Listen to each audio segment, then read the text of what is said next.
Good morning, everyone. My name is Joanna. I'm in recovery. Joanna. Hi. I have been through this process with an amazing woman who has done the steps herself. I practice the principles of the program on a daily basis, and I absolutely practice 10, 11, and 12 as well. When James asked me to sponsor, when James asked me to speak, I was like, are you sure? You know, like, I'm brutally honest, right? Like, I am brutally honest. And my path has kind of gone in a different direction. He goes, yeah, I want you to speak. And I'm like, all right, so here it is. So this is just my story. This is not who I am today. And because of that, I always like to start with an affirmation. I say it out loud. I am a magnet for positive energy and good vibes. I surround myself with people who uplift me and inspire me. I choose to see the best in every situation. I radiate positivity and attract abundance in all areas of my life. And I have to say that out loud because that's who I am today. What I'm going to tell you is not who I am today. It's just how I got here. Last year at this time, I was a very active member of Big Book Step Study, and I was doing what do we do? Amends. I was doing my amends. And there was just something that it wasn't working. It wasn't feeling right. There was something wrong. And I was still pushing people away. I was still having issues with relationships. And the solution that I found here wasn't working for me. And thank God for 12-step programs. I was led to another 12-step program. And that helped me to see where a lot of this started. And this is the first time I'm actually going to say this in a meeting. At 3 years old, I was molested by my brother. And through the work, through the Big Book Step Study, I did not see that. I didn't know that. When I was 3 years old, I was molested by my brother, and my mother called the authorities and had him removed. As a 3-year-old, what does that do to me? It tells me that I am also disposable if I don't act right. It tells me, as a 3-year-old, I must have done something wrong. It tells me, as a 3-year-old, I need to be on my best behavior or mommy's gonna throw me away as well. So I learned at 3 years old to hold all of my emotions in. Don't be sad. Don't be happy, don't be angry, don't be anything, be numb. And so that's how I spent a lot of my childhood, not allowing myself to feel, staying out of the way, being invisible,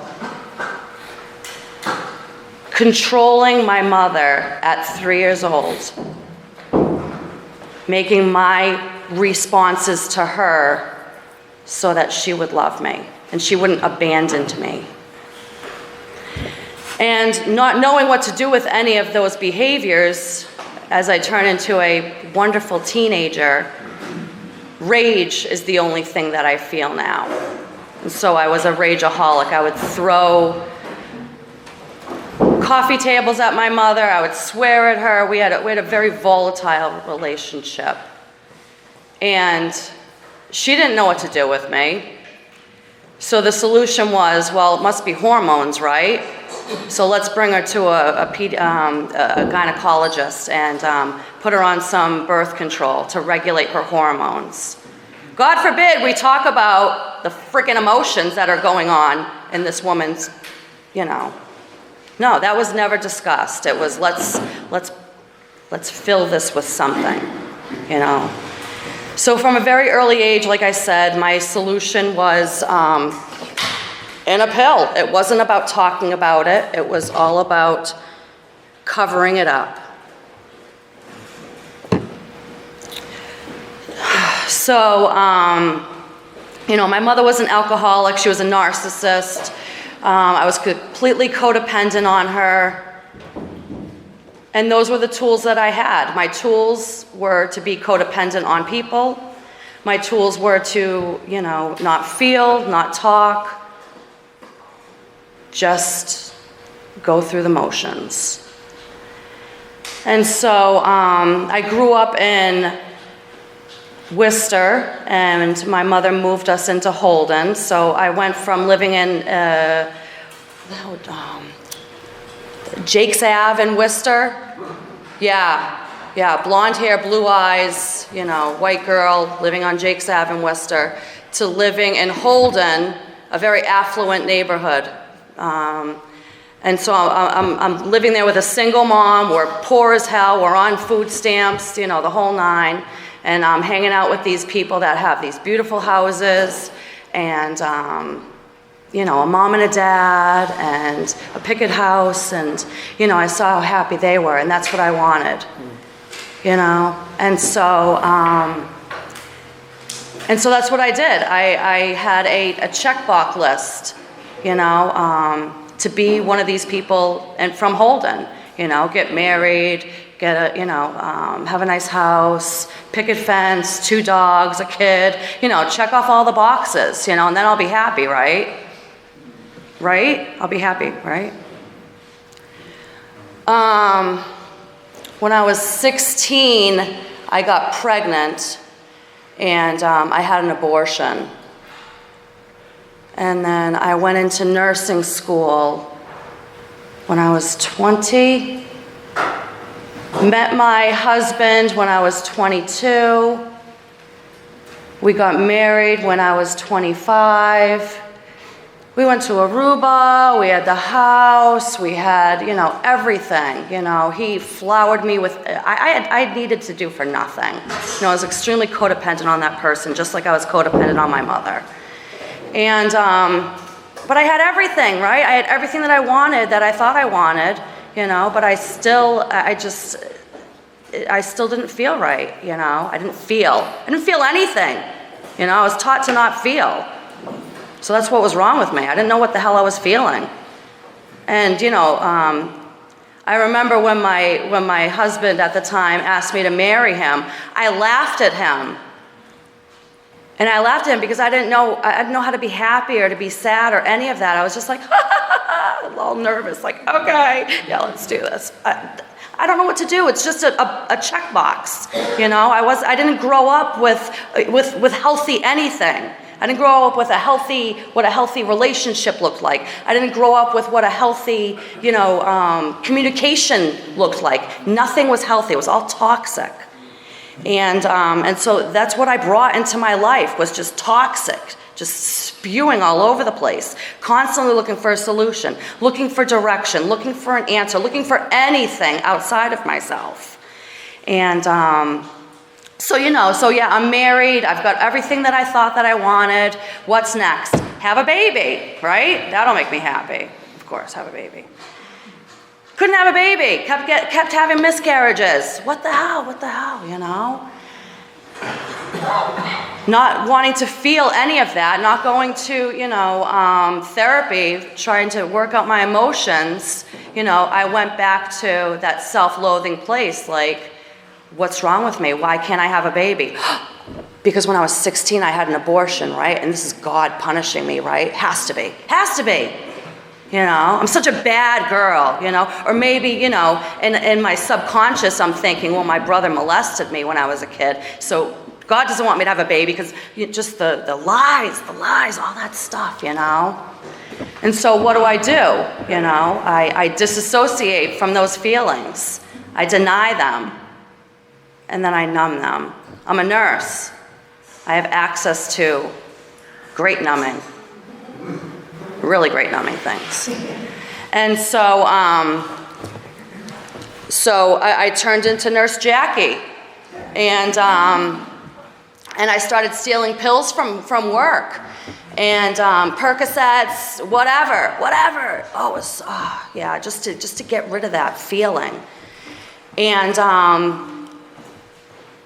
And I just kept doing that, and of course, you know, it gets worse and worse, and it gets to the point where I am, you know, giving somebody a Tylenol for their pain and taking their Percocets, and, you know, at one point I was even giving, I didn't kill anybody, thank God, but I was actually giving people like pills that looked like the pill that they needed. So like they were getting maybe a blood pressure pill instead of their pain pill. I mean, literally, I could have killed somebody. It didn't matter though.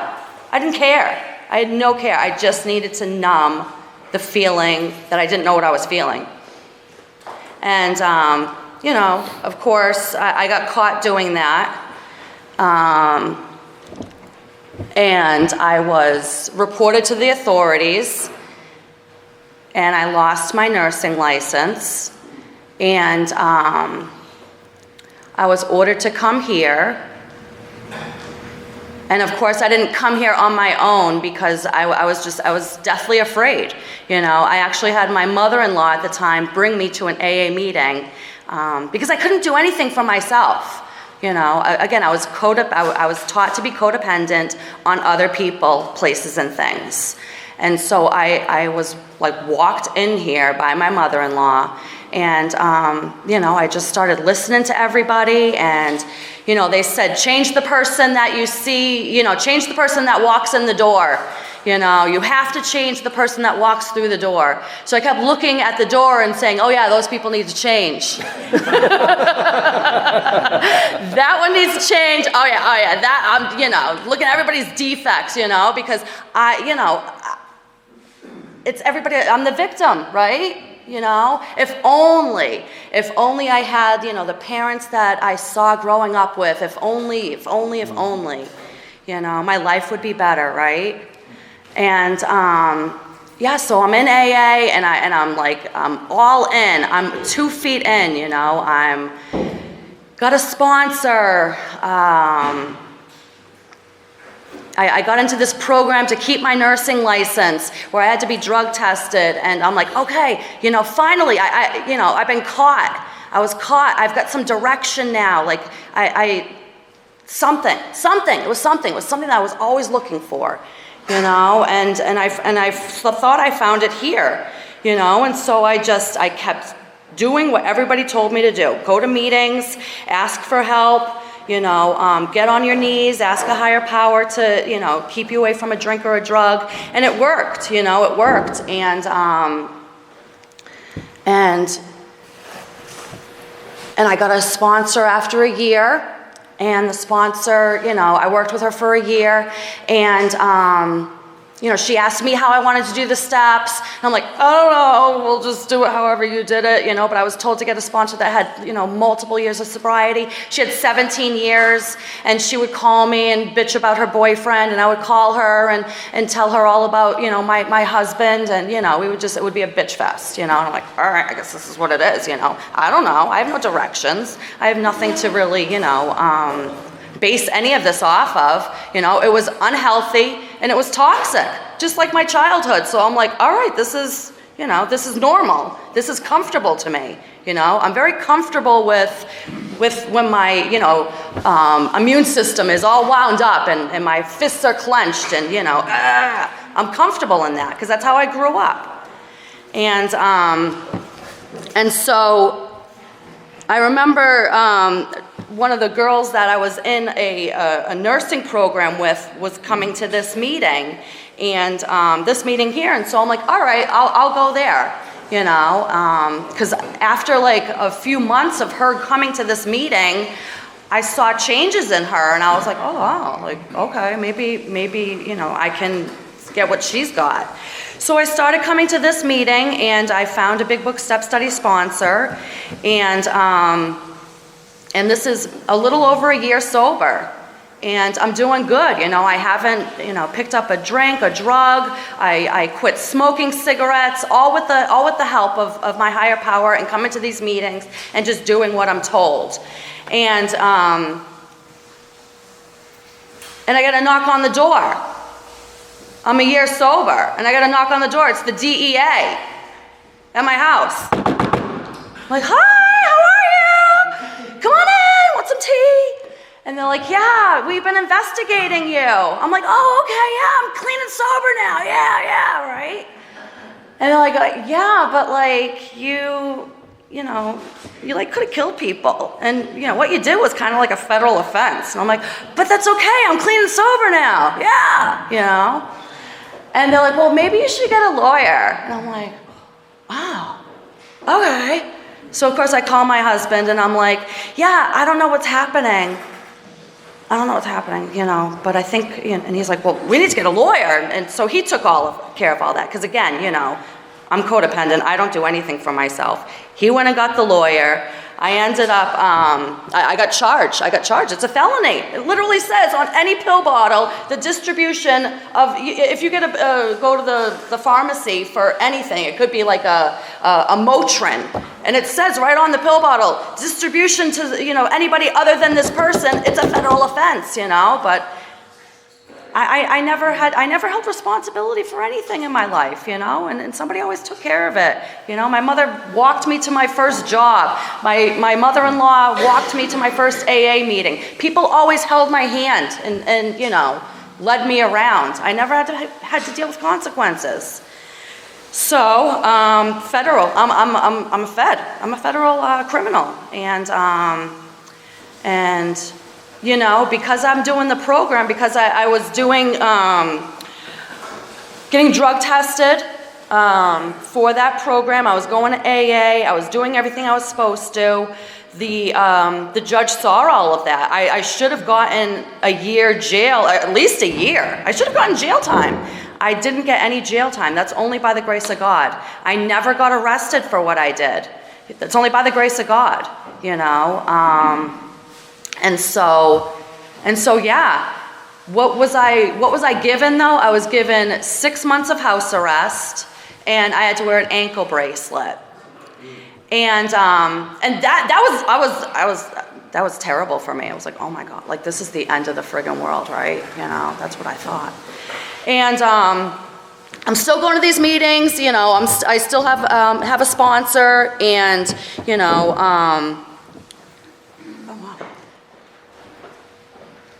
and I'm calling my sponsor all the time. I'm not even in my third step. I think I had just finished my third step with my sponsor, and I was on to the writing. And I had 6 months of house arrest. And, I'm writing. So I've got all this time on my hands, right? Because I can't friggin' do anything. And, I should be writing. I wrote for maybe like 10 minutes a day. My priorities were painting the house, and just, couch surfing, watching TV instead of doing this work, even though I had like all of this time because I had 6 months of house arrest. I couldn't do anything, couldn't go anywhere. And right before I got sentenced, my husband and I were going through IVF, in vitro fertilization, trying to have a baby. And so it's, it ended up working. I ended up getting pregnant, and, I'm coming to these meetings, pregnant, out to here. I've got an ankle bracelet on. I remember it being like the heat of the summer. It was so hot that summer, but I wore pants so that nobody would see the ankle bracelet, even though I'm coming to an AA meeting and telling people, I'm wearing an ankle bracelet, but I'm covering the ankle bracelet with pants, and I'm like 8 months pregnant, and I'm dying. It's 1,000 degrees out, but I'm still wearing pants because I'm afraid of other people's opinions, and oh my God, what are they gonna think of me, a pregnant woman with an ankle bracelet? I'm in a friggin' AA meeting, Joanna. Look at what some of these people have done. Come on, relax. Right? Like, come on. So worried about other people's opinions. So it's pretty amazing because my water broke in this meeting. Yes, it did. I remember sitting in the chair, and I have my book, and I put it down below me, and all of a sudden I hear a pop, and I'm like, oh shit. And I forgot who was behind me. I know they're in here, but they're like, well, did you pee yourself? And I'm like, I don't know. And I'm like, I don't know what it is. So, my baby was born here. My AA baby was. So yeah, fast forward, just, a funny story. So fast forward to having my baby, baby's supposed to fix everything. And this is all God, because the ankle bracelet got taken off the day before I had the baby. So I didn't have to go into labor and delivery with an ankle bracelet on. Thank you, God. Thank you, God, right? Jesus Christ. But I'm from Halden. I got blonde hair, blue eyes, and I'm a felon. I got an ankle bracelet. I'm a baby, Talk like, what? Like, who cares, Joanna? Who gives a shit? And so I have the baby, and I'm like 200 pounds, and, I remember having his baptism at the church where we hold Wednesday nights at. And he was baptized there. I got married there. And I remember my sciatic pain was so bad. I couldn't even go up to the altar to get him baptized because I was so overweight and just, ugh. And I remember going into the mirror, going into the bathroom, and looking in the mirror, and just looking at myself. And I was, like 4 years sober, 3, whatever. It doesn't even matter. I was sober. I hadn't done this work yet. I was, 6 months, I was still on my resentments. 6 months, I was still on my resentments. Oh, Jesus. And I looked in the mirror at that church in the bathroom, and I was like, you ugly fucking piece of shit. And I'm like, oh my God. I've got a 3-month-old baby, and here I am looking at myself, and I'm like, I'm not happy. Nothing's making me happy. All the everything's checked off. Everything's checked off the box. I got the baby. I finally got the baby. And I'm still looking in the mirror, and I'm like, you're disgusting. And that lit the fire under my ass. It still took me 3 years to finish my 4th step. So the fire was only partially lit. And, I think I've got 1 or 2 less books than this one over here. But yeah, they're pretty full. The resentments, God, I was resentful at everything. I'm resentful at Natalie for having, straw-thin hair.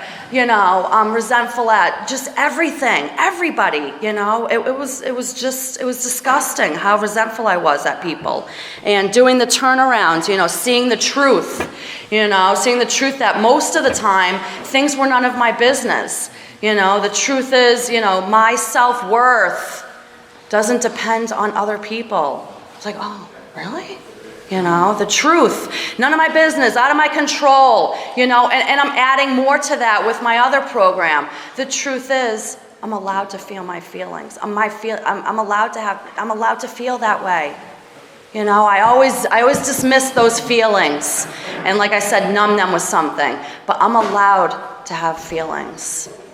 And it's okay. The truth is, it's okay that my feelings got hurt by somebody. I can be resentful at somebody for hurting my feelings, absolutely. But how I react to it, that's my responsibility. And before it would just be like, no, you hurt my feelings, and that's it. Like, it was just stopped. Like, that's it. And I'm going to push you away. You suck. You're out of my life forever. And so there, the resentments. Did all of those. Again, took me, a year and a half, 2 years. Doesn't really matter. Got done. That's all that matters. And then I got to the fears. Fear of other people's opinions clearly was, the top of my list. I didn't realize it until this program that I'm working at now was my fear of abandonment was huge. Again, fearing that my mother was going to abandon me. What did I do? How did I react? What did I do to try to control that situation? And I'll share a quick story about that fear of abandonment. I started a new job, and I was working on the computer system, and I was getting really frustrated with the computer system.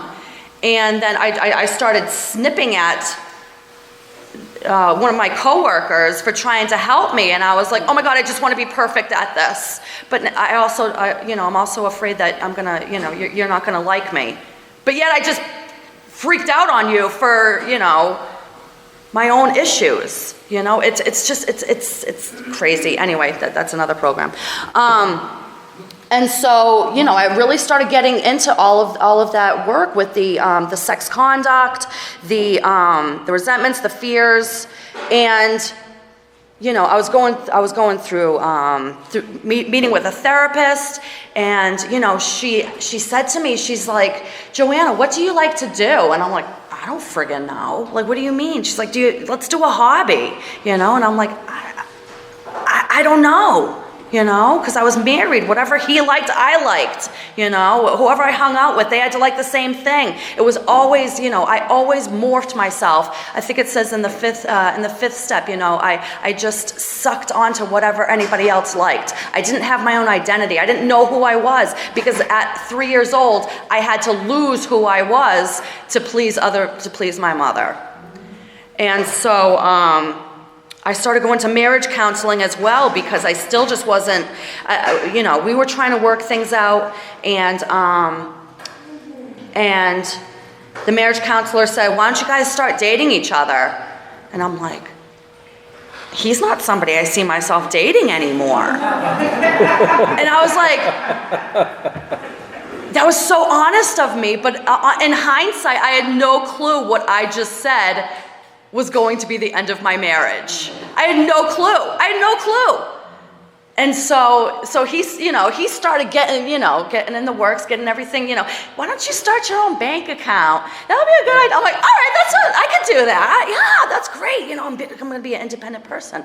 And in 6 months, I'm divorced. I was like, oh, wow, this happened pretty fast. and here I am. God, how old was I? 38. I think I was 38. We'll just say 38. That sounds like a good number, because it really doesn't matter what the number is. I'm 38. I've got like an infant baby, and I'm moving into an apartment for the first time in my life. I've never, ever taken care of myself before. I literally went from living with my mother to living with my ex-husband, and now I'm living by myself with an infant, and I'm like, what the fuck? But I just kept coming here. I kept coming here, and kept doing the work. And, there's people in AA moved me. They literally, actually it was a halfway house that moved me. I paid them money in cigarettes, and, they're like, oh, we just rent a truck, and we rented a truck, and I don't know, I have no clue if he had a license or not. I'm like, here's the keys. It got done because of AA,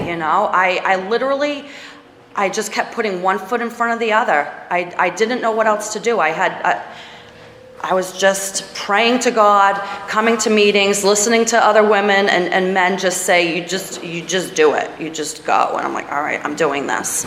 And so, I just started the transformation. I remember Thanksgiving, I went to the movies by myself.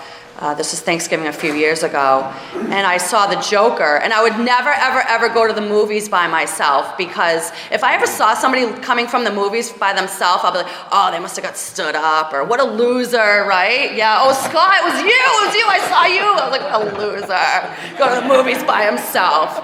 Like such judgment of other people, and I went to the movies by myself.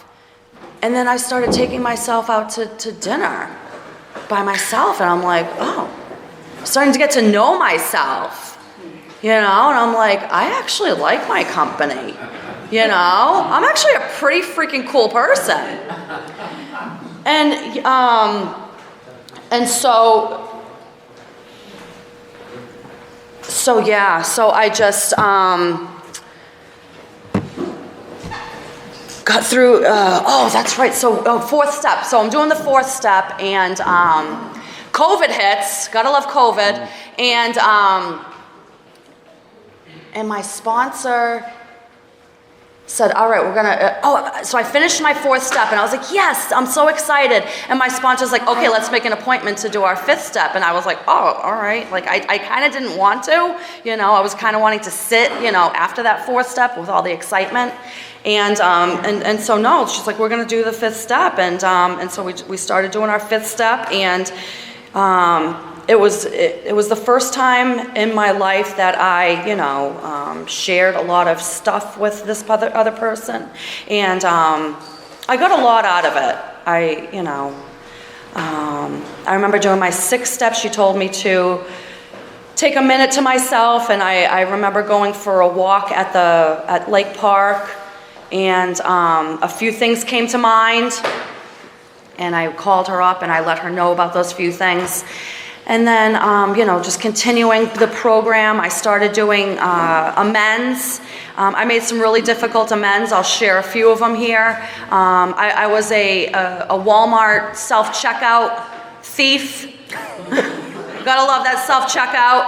I would not pay for things, and through the self-checkout, I don't have to explain, you guys know. And I said, I have to make an amends for that. And so I remember we weren't sure how much to put down, so we just kind of, prayed on it, of course. We're always praying. And just threw a number out there. And I remember going to Walmart, and everybody knows how super busy Walmart always is. It's always packed in the customer service. I had my money in one of those white envelopes from the bank, because I didn't want to see the money, because it was like, oh, it was a lot of money. It was $600. I was like, oh my gosh. And so if I saw the money, maybe it would have been real, or maybe I wouldn't have done it or whatever. But it was so God, because I walked into Walmart and customer service was empty. I was like, this never happens. There's always like 30 people trying to cash checks or return something at Walmart. And there's nobody there. And I'm like, all right, God, all right. And so, and there's no coincidence that the team leader, whoever it was at the customer service, and I looked him in the eye, and I'm like, I've stolen from here, and I'm in a program of recovery, and a part of my recovery is to make amends for wrongs that I've done, and I've stolen from not just here, other Walmarts, and I have some money in here, and he goes, I can't take it, and I'm like, you have to take it. And then I remember my sponsor had said, no, they have charities for that, and so I said, no, you give that to a charity, it's not my money, you need to take it. And so I put it there, and I left. I left pretty quickly, because of course in my head, of course the lies are like, well, if he doesn't want to take it, you take it back. You take it back, Joanna. He doesn't want it, And then as I'm leaving Walmart, more thoughts are coming into my head, and like, well, what if he uses it on something else? Like And then I'm like, Joanna, it's not your business. It's not your money. It's not your money. It is not your money. It doesn't matter what that person does with it. You cleaned your side of the street. And now I can walk into Walmart and with my head held high, and when the security cameras, I'm like, yep, hi, remember me, I won't steal anything, I promise, So that was one of my really cool amends. Another amend was, I was medicating patients with the wrong things, and one of the patients that I had was actually a friend of my ex-husband's, and I had actually given him, and he had gotten into a really bad motorcycle accident, and obviously pain pills, and I would give him Ativan instead of pain pills, and I looked him in the eye and I told him what I did, and he was very gracious about it, He let me know that his family was in recovery, or somebody was in recovery, and so he, was very gracious about that, and so that's my story about that, amends, and now again I'm working another program, really opening up some deeper levels, because that's what step 10 says, to continue, and I'm still clean and sober. I'm still clean and sober, even though this is not the program that I'm working currently. I'm opening up new layers, I'm peeling that onion, I'm really getting down deep, and it's working. My son is now 6 years old, and I can actually have conversations with him that my mother never had before. The conversations that I had, like the other day, and I'll share this with you. I no longer work as a nurse. For the last 4 years, I've been working in customer service, and and I was working from home, and every morning I would just roll out of bed, and I would just be like, oh, God help me, give me something different. I can't keep doing this job. I just want to blow my brains out with this customer service. And something landed in my lap, and I said, I don't know, God. I know I'm asking for a change, but this is a really big change, you know. And so I ended up quitting my job, and so the computer is no longer in my house. And so Landon, you know, I told him, I said, you do know that the computer is no longer here, because I don't do that job anymore. He goes, oh, you don't do the Windows anymore, Mom? And I'm like, no, I don't. And I'm like, oh, wow, like he's a human being. Like, he knows, he's got feelings, he understands. And I said, yeah, I'm going into a different job, like a completely different thing. I'm going to be doing what I've been doing. But I'm really scared. I'm telling my 6-year-old, I'm scared. You know, my mother never told me stuff like that. Feelings were never felt in my household. So I said, you know, Landon, I'm really scared, and sometimes when I'm scared, I don't act right. And, you know, that doesn't mean that I don't love you. My actions have nothing to do with my love for you. Because that was never told to me as a kid. You know, if my mother would flip out, I would take that on. What did I do wrong? You know, so I tell my kid, just because I'm acting like a fool doesn't mean I don't love you, because I do love you. I'm just feeling something right now, and I don't know how to deal with it. And, you know, just some other things that, you know, because I got 2 minutes left. About 4 months ago, I was talking with fitness has become very important to me. And one of the studios that I work at, I had spoken with a woman, one of the instructors there, and I said, I think I really want to become an instructor, and she said, you need to do it. And so I went for it. You know, I'm going outside of my comfort box. I'm opening doors, you know, that were closed before. I've got the key. I learned about that here in the program. You know, I have willingness, I have honesty, I'm open to new things. I know that if I'm staying still and staying comfortable, I'm not growing, I'm not moving, I'm not enhancing my life. And so I said to her, I said, should I do this? And she says, if you don't, then you'll regret it. You know, and I don't regret anything anymore. So I quit my job, and now I'm a Pilates instructor. And today is my first day out in Bolton. And I'm so excited, and I'm nervous, and it's all good.